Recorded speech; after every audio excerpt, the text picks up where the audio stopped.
High everyone, আমি Sampita. You are watching simply Sampita. সেদিনকে ছিল একটা ইনভিটেশনটা হচ্ছে আমার দিদিকে যে বোনটা সাজিয়েছিল সেই বোনের পার্লার ওপেনে 1 ইয়ার কমপ্লিট হলো, তো সেই জন্য একটা ছোট্ট করে সেলিব্রেশন হয়েছে। তো আমরা সেখানেই গেছিলাম।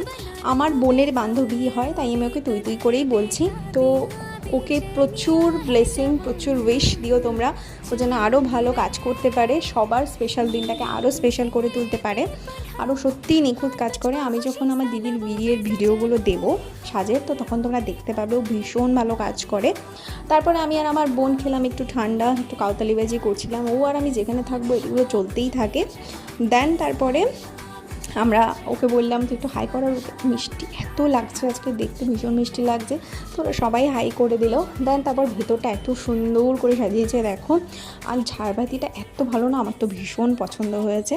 তো যাই হোক, তারপর বেরোনোর সময় ওকে আরও কিছু কথা বললাম। ও এতটাই ভালো কাজ করে সত্যি কথা বলতে গেলে, যে আমার দিদি যে এত খুঁতখুঁতে, কাজটা আরও ভীষণ ভালো করে যেন ফুটিয়ে তোলে সবার মধ্যে, যাতে মানে কেউ কোনো কমপ্লেন না করতে পারে। যাই হোক, তারপরেও কিছু প্যাকেটের ব্যবস্থা করেছিল, তো সেটা নিয়ে আমি আর আমার বোন বেরোলাম আমার দিদিকে দিয়ে আসার জন্য। ও বলেছিল দিয়ে আসতে। তারপরে সেই প্যাকেটটা দিদিকে দিয়ে আসলাম, দিদির সাথে একটু দেখাও করে আসলাম। তারপর আমরা এরকম কাউতালিবাজি করতে করতে বাড়ি চলে এলাম। আর ও আর আমি যেখানে থাকবো সেখানে তো অলওয়েজ এসব কিছু হতেই থাকবে।